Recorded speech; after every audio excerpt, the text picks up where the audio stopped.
Well, good evening, everybody, and welcome to another edition of Ask the Doctor tonight. Skin health, inner and outer beauty with functional medicine. Make sure you're typing your questions in the chat. If you have any questions regarding this topic or even some other health concerns, we can get to those at the end. Tonight, we are going to be taught by an incredible teacher. He teaches, trains, and lectures doctors all over the world, put in well over 10,000 teaching hours. He is our mentor. He is an incredible friend as well, the incredible Dr. Bob Rakowski.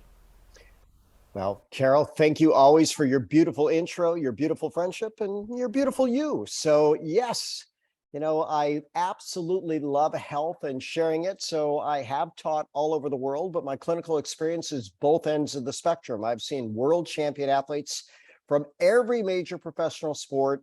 And I've also seen the other end of the spectrum, people that were sent home to die. And very thankfully, many of those people are still alive decades later. So functional medicine, or getting after the root cause of what's causing the problem and ultimately addressing it with healthier choices, can be very, very, very powerful. So this week, a number of questions were sent in before I ever even started putting the presentation together. So what I'm going to do is address each of these questions, why it's important to look at the skin from the inside out, the fact that we do absorb toxins from our environment. We'll look at some of the common issues, and then I'll even talk about, as a prelude here, there's a huge connection between the gut and the skin. We'll talk about nutrition. We'll talk about detoxification. We'll talk about some of the challenges like antiperspirants and deodorant, especially those with aluminum. And then we'll talk about some healthy strategies, including Ganoderma or reishi, to help the skin stay healthy. So, I've taught nutrition all over the world and also kinesiology all over the world. And I'll usually start out, with a statement that, we know that the whole body works together. And by the way, I used to ask patients that question when they come in. I said, well, let me ask you a question. Do you think that the whole body works together? And all but one patient in 31 years said, yeah, I believe that. Believe it or not, I had one person that said no, but after further questioning, they really didn't understand the question. So I think most people, if not everybody, has a really solid idea that the whole body works together. And I happen to like this graphic. It says how the inside of the body affects the outside. Well, I'll tell you that both are absolutely true. But when you start looking at the skin, so many of the challenges that we see start within, and especially start with the gut. But this is a story, I don't know that I've told it as part of this series, but this was absolutely one of the most life-changing, life-enhancing, career-changing moments of my life. And it happened when I was in first grade. So I had this interesting childhood, and I didn't sleep much. So my mother started reading to me very early, and she said I could actually read by age 2. Now, my memories don't go that far back, but I do remember by the time I got to kindergarten, I could read pretty well, and especially by first grade. So the school had a group of people that they called the TMR, the trainable mentally retarded. And most of these kids had Down syndrome. And I was asked, as an interesting project or experiment, to go in and read a book to this special class. So I walked in and I read to them, and they were wonderfully engaged. And, I still recall this today. My very first exposure to essentially public speaking or sharing was just this warm and love and beautiful embrace. And, I couldn't ask for anything more fulfilling. But after I left that assignment, I walked out and I went back and I talked to Miss Murphy. I said, Miss Murphy, I have a question for you. These kids all look so different. Why do they look so different? And she looked at me, and I remember it clear as day. She said, Bob, if you see something wrong on the outside, you know that something's wrong on the inside. Now, certainly we can see that there's a little bit of a genetic difference with this young man, but part of what we want to see is that his mouth is open. And a lot of researchers actually believe that that's an attempt to get more oxygen to the brain. And when you see someone who basically maybe their body isn't the healthiest picture, there's a few things going on the inside that maybe need to be addressed. And it could be high distress or toxic choices and premature aging, things like that. And by the way, smoking will definitely age you.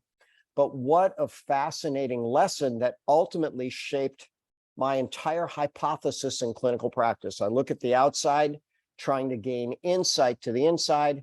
And by the way, skin can give you that idea. So, skin is the absolute largest organ in the body. And this is from the National Institutes of Health.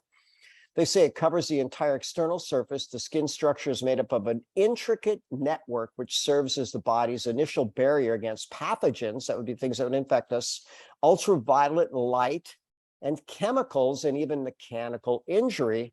And by the way, it also regulates temperature, very important for that, and the amount of water released into the environment. So a lot of really critical processes that happen with the skin.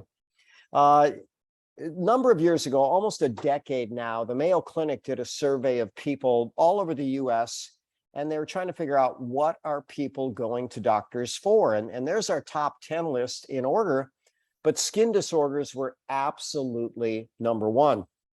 So people might say, well, what do you look for with skin? Well, I'll tell you what, if you feel anything unusual with your skin that's long lasting, something's probably not right. Now, it could be as simple as a bug bite or contact dermatitis and things like that, but there are a lot of things that happen on the inside that can certainly trigger the outside. If there's any type of discoloration or discomfort or itching, those are good things to get checked out. So this is more of a technical thing about 7 major functions of the skin. I really like Magnificent Sevens. But how about absorption? When you start putting things on your skin, they will get into your body. And secretion, people might think of sweat or they might think of oils, but you are going to eliminate toxins through the skin. And vitamin D production, we'll talk about that again a little bit more later, but that's going to be really, really critical to health. So when you look at this NIOSH abbreviation, that's the National Institute of Occupational Safety and Health. And they start talking about all these things that can happen in the workplace, especially with toxin exposure, solvent exposure, and things like that. And not only will it show problems on the skin on occasion, but they can certainly create problems inside of the body. When we start looking at organs of detoxification, people usually think about the liver and maybe the kidneys and maybe the bowels, but often underappreciated are the lungs. And in fact, the lungs are going to get rid of most of the toxins that we generate, carbon dioxide. And then we have the skin. And skin, when it's working right, will protect us from toxins and help us to eliminate toxins. So I found this interesting graphic on the internet, and it has enough good points. So I'm gonna highlight it here. But the banner was how to detoxify the skin. Number one, stay hydrated all the time. And it's worth repeating. I tell people the earth is 2/3 water, our body's 2/3 water, 2/3 of the water should be inside of our cells. And by the way, you need to have good hydration for all health and wellness, but there's a simple pinch test where you pull up your skin and then you let it go, and it should bounce back nicely and quickly if you're well hydrated. I had an earlier call today, which I'm happy to be recording this one because we had so many challenges with the internet and the connection dropped, I think, 3 times. So that was a little off, but big thanks to Eric Higgins for keeping that smooth. But there's a number of people that had testimonials about skin getting better. And one thing that they did was they eliminated sugar.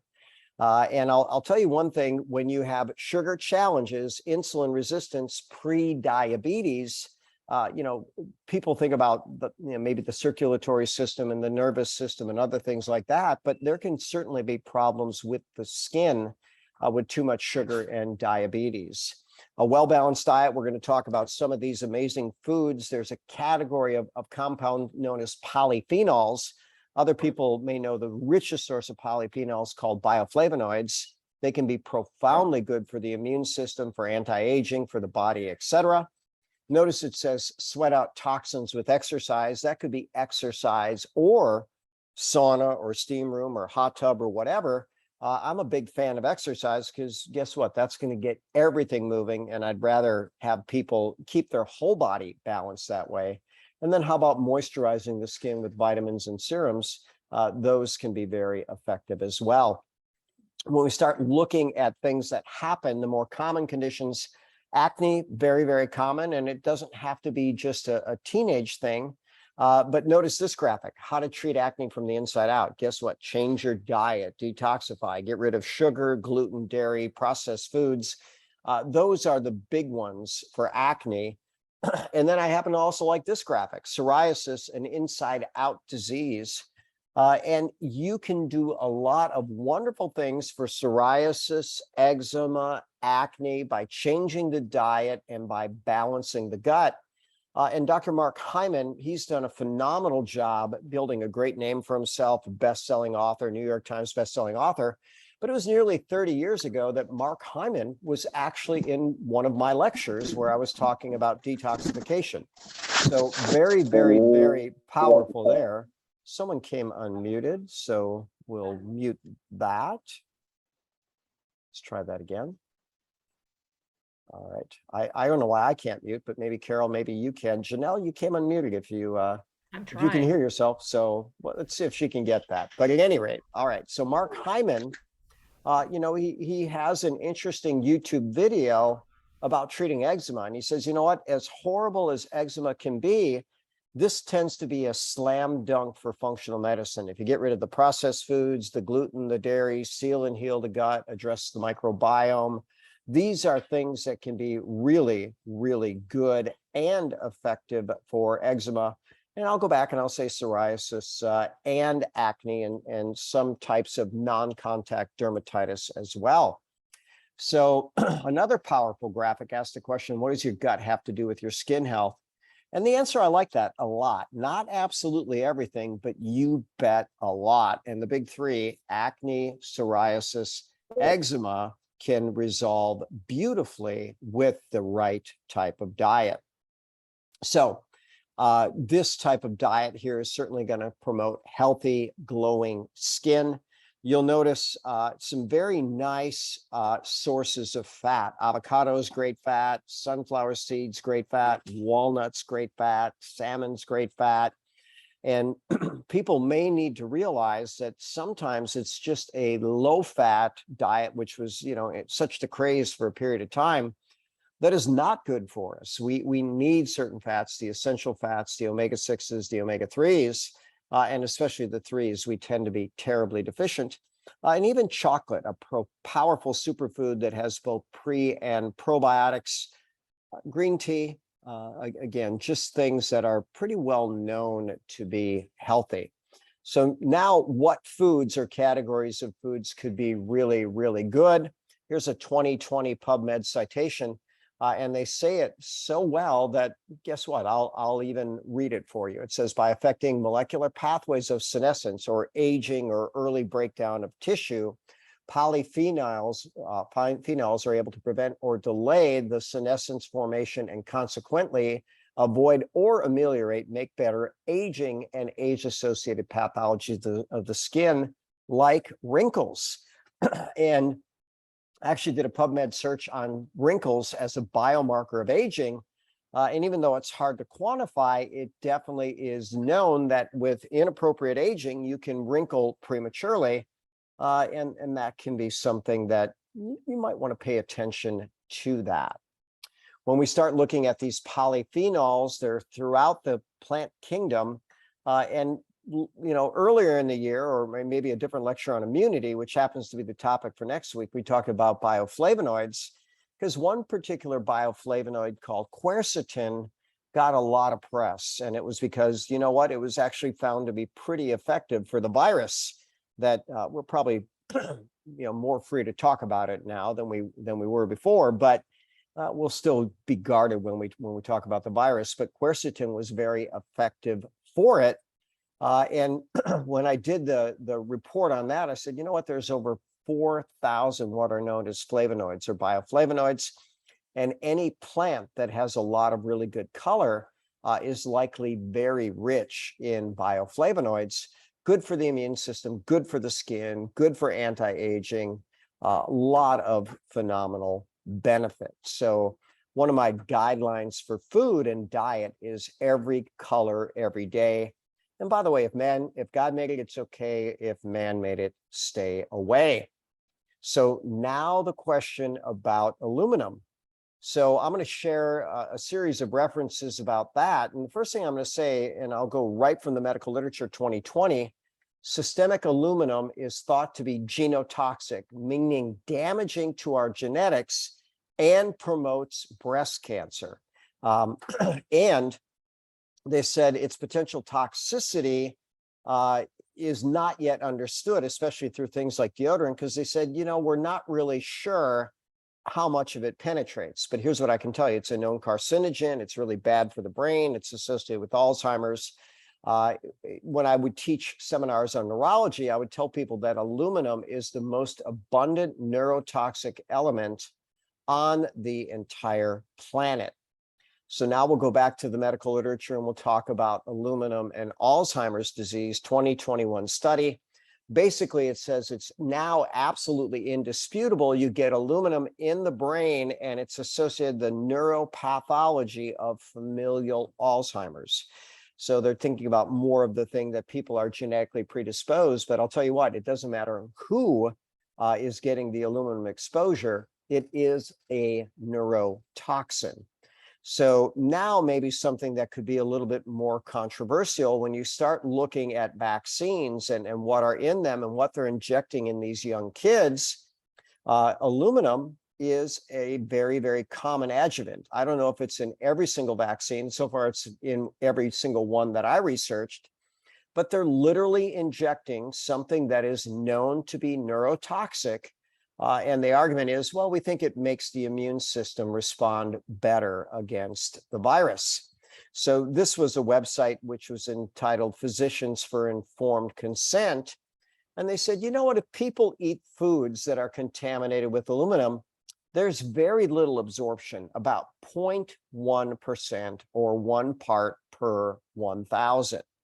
Well, what happens if someone gets it injected into their body? 100% of it is absorbed.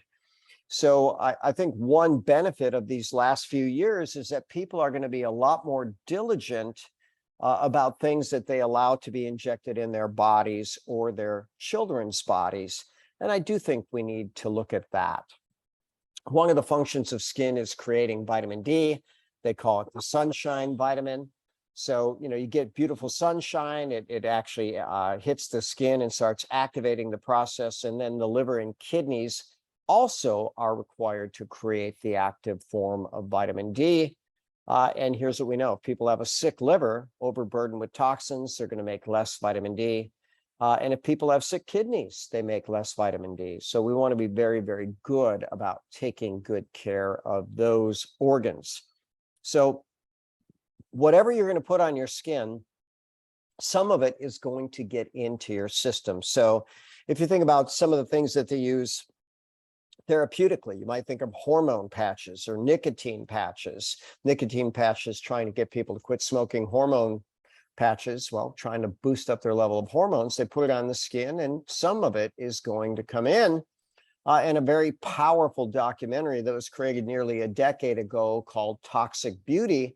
And what they realized that there's, at the time, 2009, 88 toxic chemicals linked to cancer, birth defects, reproductive harm in men, women, and children. So, we want to be very, very diligent about good skincare products. So this question came up, what about the Organo BU line? Well, it is absolutely beautiful and all natural, so clean that you could eat it. So powerful stuff. They have a nice cleanser, an anti-aging jojoba serum, bee venom, which tends to be anti-wrinkle, and then a deep moisturizer, which again, very, very good.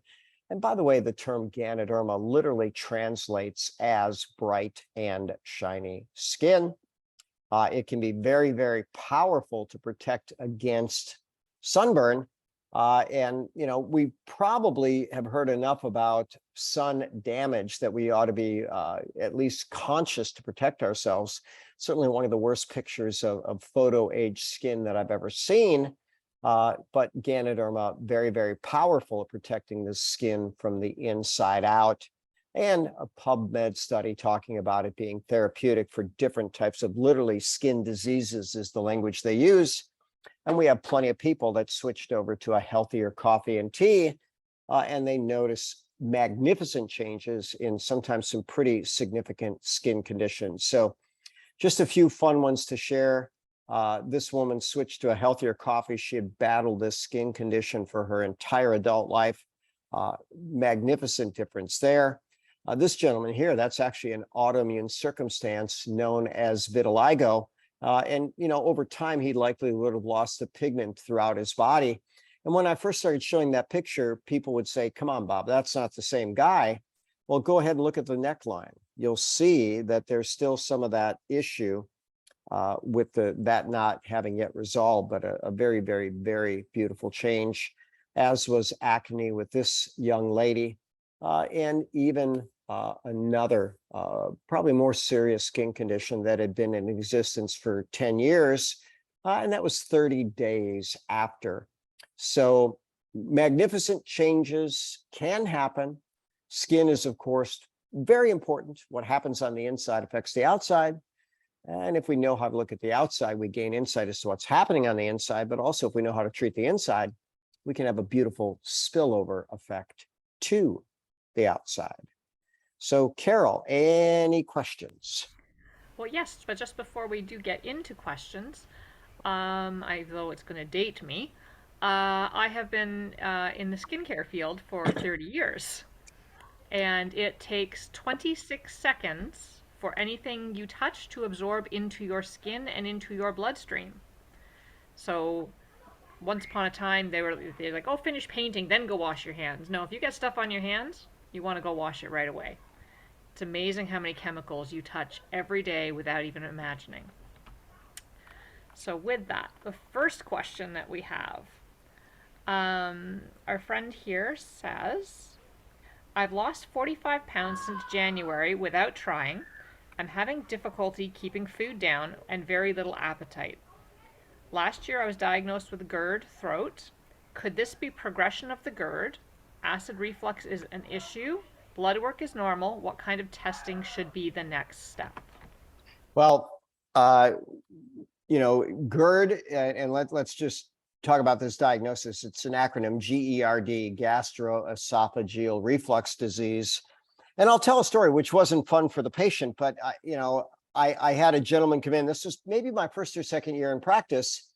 And he told me, he says, I have GERD. And I'd never heard that term before. And I said, what the heck is that? He says, gastroesophageal reflux disease.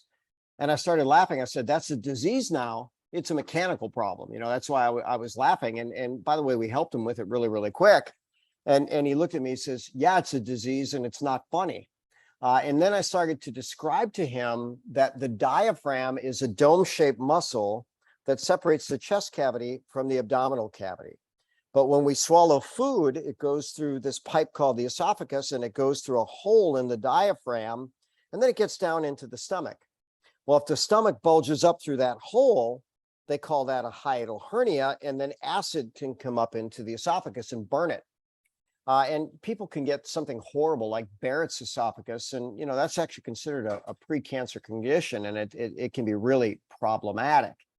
And I often would ask patients, look, if your stomach was bulging up through a hole in your diaphragm, what do you think we should do about that? And they said, well, maybe we should pull it down. And that's literally what we do, and it's not that challenging. You get a skilled practitioner reaches in under the sternum, and when the patient exhales, you reach in and you push down. And sometimes it'll even make a pop. Some of the worst hiatal hernias I've heard, it popped like someone was like, I would say, the opposite of taking a cork off of a wine bottle. It just go, and they go, what the heck was that? And then they realize, oh my gosh, I feel better. And I had people over the years that couldn't even drink water without feeling that they had reflux. So a skilled practitioner can pull down that hiatal hernia and normalize that. But when we talk about the gut, it was 1969 that the journal Gut came to realize that the muscle that keeps the lower esophageal sphincter closed, the muscle that prevents acid reflux, is actually strengthened by having acid in your stomach. and it's weakened by not having acid in the stomach. So when people take these acid blockers, they're actually promoting and perpetuating acid reflux and hiatal hernia. So now back to the question. One, we don't like people losing weight without trying, and it sounds like some type of malabsorption issue. That part's not good. Not keeping food down, that part's not good. But I would recommend a full protocol. And what I may do is I'll just go to my YouTube channel, which I can do quickly, and I'll just type in GERD, because I'm pretty sure I can easily find. I did a video on that and find a practitioner that can pull that down and very, very simply correct that. We need to fix that for you. And when you start talking about the issue with GERD throat, I think that's the term that you use, that's not a good thing. That can be a big problem. So we want to get that acid reflux under control. We want you holding down your food and nourishing your body, mind, and spirit. So let's see if I can find that. I'm going to put a couple of them in there. Okay, while Bob finds that information for you guys, does anybody else have any questions to type in the chat? Because if they don't, he knows who I'm calling next. And Carol, sorry. No, I was going to say, Carol, I might actually share my channel, and I've got a testimonial that's so fun about GERD, and it fits because the skin has the gut has so much to do with the skin. But let me go back to this. This is more finicky than I'm used to today. And then Jeff, I'll be ready for you in a moment. Okay, I'm going to testimonial.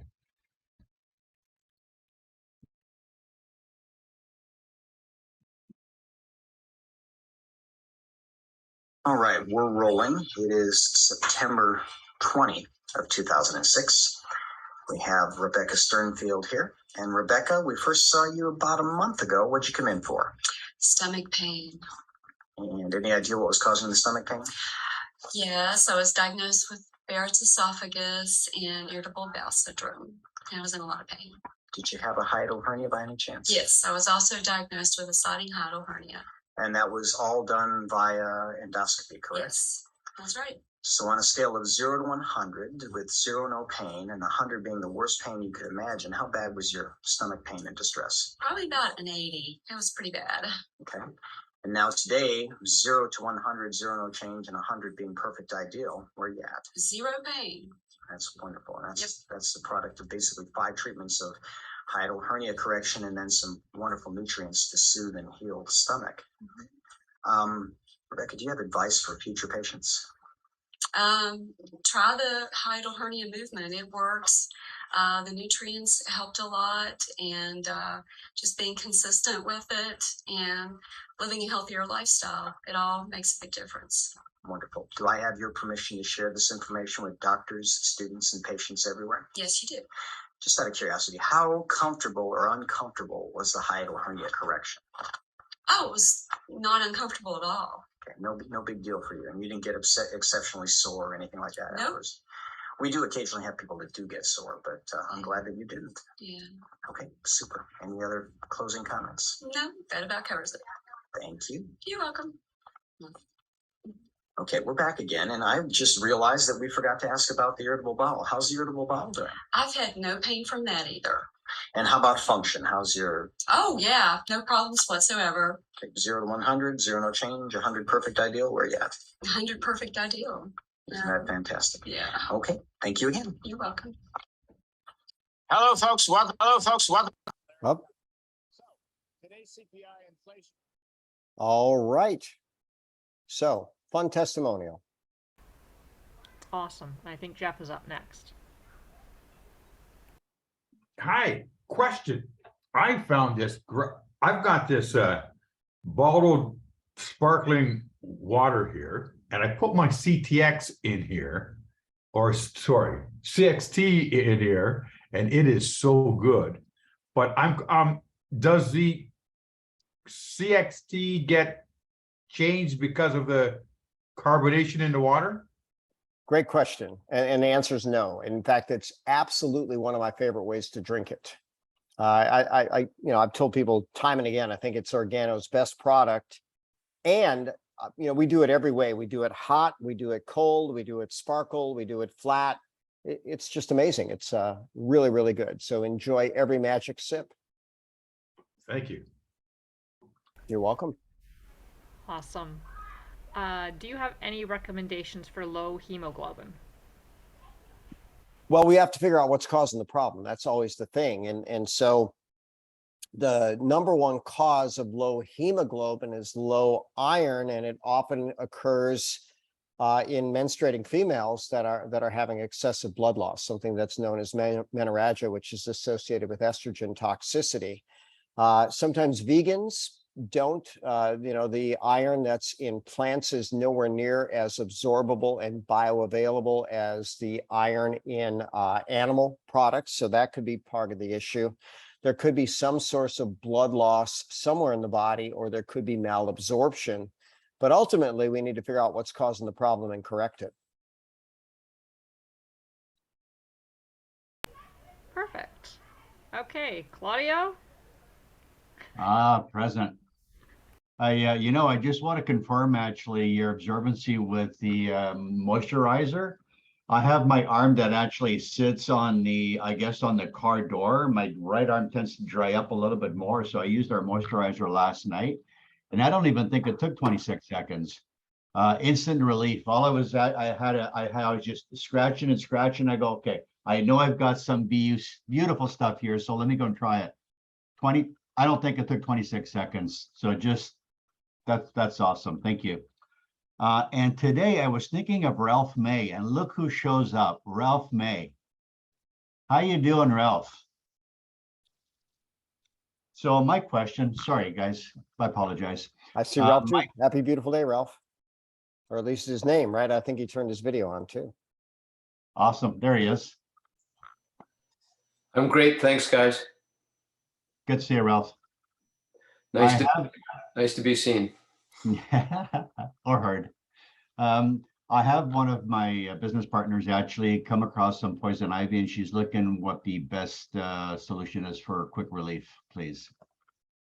Oh boy, I wish I had a quick solution for that. I was thinking that they used to put like oatmeal paste on it, and maybe Epsom salts, and yeah, it might just be corticosteroid cream. But if we started working from the inside out, the Ganoderma spores, and maybe as often as every waking hour, because it'll help the body process it through quicker. But for some people, that's a pretty bad plant. So Spores, I wish, yeah, I wish I had a real fast track for it. But and that's really one of those things where clearly prevention trumps cure.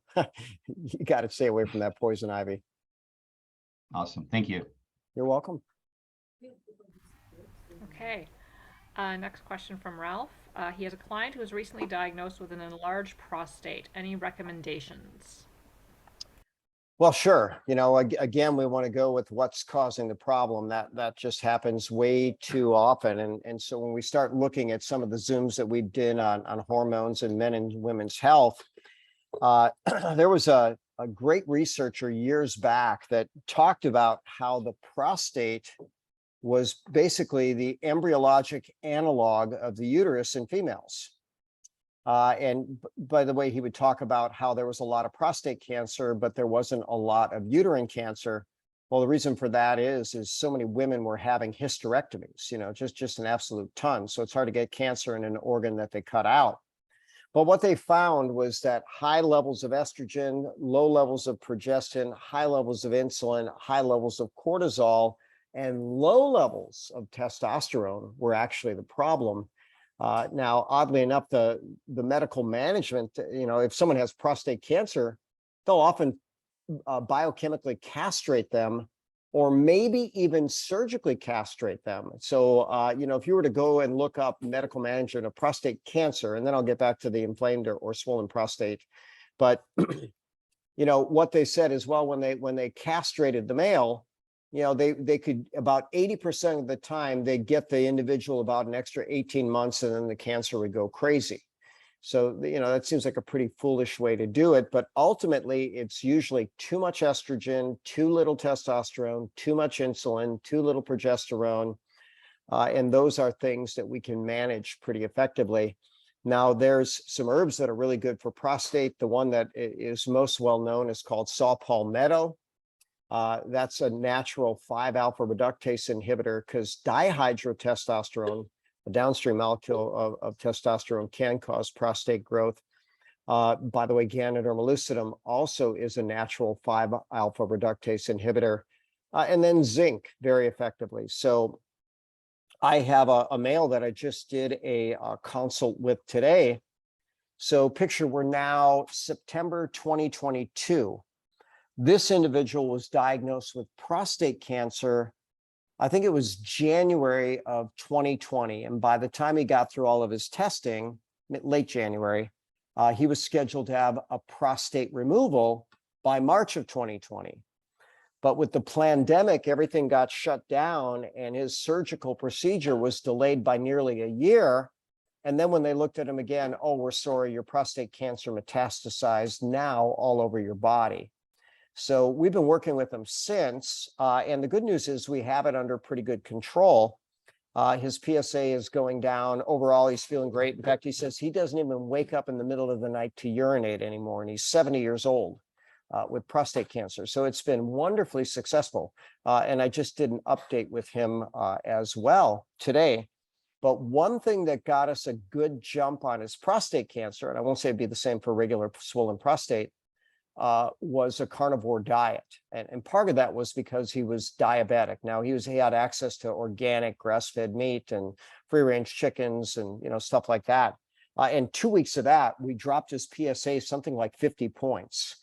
Now, that was what we did with the diet. We also did our stress reset, Ganoderma, melatonin, theanine every waking hour. And we also did 5-alpha reductase inhibitors every hour, saw palmetto. It made an absolutely huge difference for him. And by the way, there's also a form of Siberian rhubarb and you've got to get the right form, but it's what's known as an estrogen receptor beta agonist. And we found that to be very effective at shrinking the prostate as well. That is from a Metagenics product called Estrovera. And Ralph, so there's people in Canada that have access to this, but whenever I give it to a male, they look at it and they say, on the bottle it says, approved for use with female hot flashes. And they say, well, you clearly have the wrong product here. I'm not a female, I'm not having hot flashes. And I say, well, believe it or not, it's a great prostate product and it's Siberian rhubarb. And I wish they had a different label on it, but let's put it to work and see where it goes. So lots of things there, good levels of zinc, and then a therapy that probably has a lot of benefit, not easy to do. You have to have the right person do it. If someone actually is skilled in prostate massage, you can actually do prostate massage. It doesn't take long, 15, 20 seconds. And that can get a lot of the fluid out and help the prostate to recover quickly. Not pleasant, but yet effective. So lots of strategies there.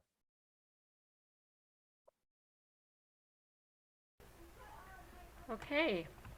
Long one from Beatrice. Hello, Dr. Bob and everyone. It's been a long time since I connected. I've been searching for the root cause of this rash on my face for more than a year now. I finally found a doctor who gave me a diagnosis for leaky gut, anemia, lots of heavy metal concentration in my blood, but this doctor is in Bolivia. This doctor asked me to seek a doctor who practices orthomolecular medicine. Do you know any information on, or any info of anyone in orthomolecular medicine? Well, absolutely. So let's break down the words. So ortho means right, molecular, molecules, medicine. Linus Pauling, two-time Nobel Prize winner, wrote a powerful paper on orthomolecular medicine in the 1960s. And by the way, I'm going to share this because there were 3 components and I've taught it for years, but he said, look, everybody's different. Now, we ought to know that we're all as different on the inside as we are on the outside. He said, look, everybody's health depends on having the right molecules in the right concentration for their own unique physiology, and hence the term orthomolecular medicine. And then he said this, he said, before turning to medicines, we should attempt to adjust normal body constituents to match the needs for optimal functioning. And I always break down that word or that statement in big words. So before turning to medicines, he didn't say never turn to medicines, but before you do that, use the right molecules and the right concentration for your body to optimize function. Now, when we start going with this skin issue, if we start talking about heavy metals, the way that the body clears heavy metals is by creating something called metallothionein proteins. And it turns out there was a 2021, maybe even 2022 study where it's shown that Ganoderma, our favorite superfood, increases metallothionein proteins in the blood by 800%. So Ganoderma is very, very powerful at clearing heavy metals. And there's also a product called MetalloClear, and this was a combination of nutrients that were developed by proteomic research that can increase metallothionein proteins 40x, so 4,000% in 2 weeks. And then one of our favorites, Diane Solano, guess what her title is? She is an orthomolecular nutritionist, a Right Molecules nutritionist, where they have that certification in Canada. But I certainly consider myself an orthomolecular practitioner, as well as Diane. So, there's just some statements there for you, but you might consider chatting with Diane. She is profoundly insightful in so many ways. Perfect. Any other questions, my friends, or is Claudio about to throw his hand up?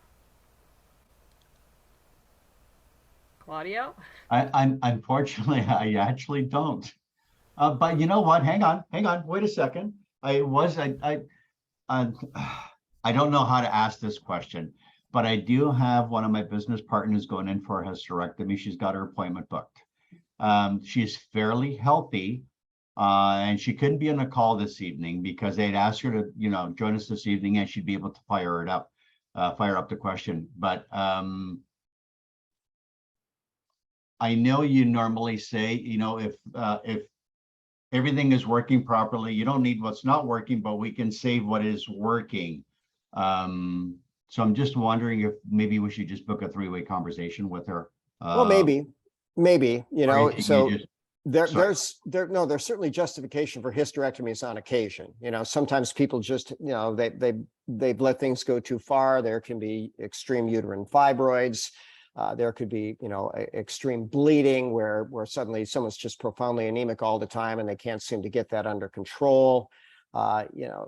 So there's reasons for that. But here's the challenge. A lot of times when they do these hysterectomies, they say, well, as long as we're taking that, let's take the ovaries. And believe it or not, I've had them say, oh, while we're in there, why don't we take the appendix? And it's like, what the heck are you doing and why? And that kind of thing doesn't make a lot of sense to me, but we can have a 3-way call. But I can tell you that the vast majority of people that were told, you need a hysterectomy and that's your only option. Well, the vast majority of those people, we got them on a good functional program and they did not. Now, this is my 31-year history, did not have a hysterectomy. But keep in mind, if they're coming to me, they're naturally minded, or at least they're willing to try a natural protocol. So that puts them, gives them a good step in the right direction. And let's face it, anytime someone undergoes a surgical procedure, there's a potential for problems. I have a very healthy friend/colleague where it made sense for her to get a hysterectomy because of a massive fibroid, and she nearly bled out. When they removed it, they basically had a bleed that they left in her abdomen, and then when she was in post-op, her blood pressure got down to something like 60/40. And all of a sudden it was a massive, rush to let's get some fluids in her. Let's try to get that pressure up. Let's figure out where the bleed is. And they had to cut her open super fast. Now, hopefully that doesn't happen very often, but, surgery has risks. And if we can avoid it, we want to. At least that's my mindset. Agreed. Thank you. You're welcome. Well, it does not appear that we have any other questions for this evening. All right. Well, then we'll just wrap it up. It's a beautiful evening, and I appreciate all your beautiful questions and love, and pay this information forward to the world to help everybody be healthy, happy, and successful. So good night, all. and God Good night. bless. Thanks, Dr. Bob. Good night. Thank you. Thanks, Dr. Bob. Thanks, Carol.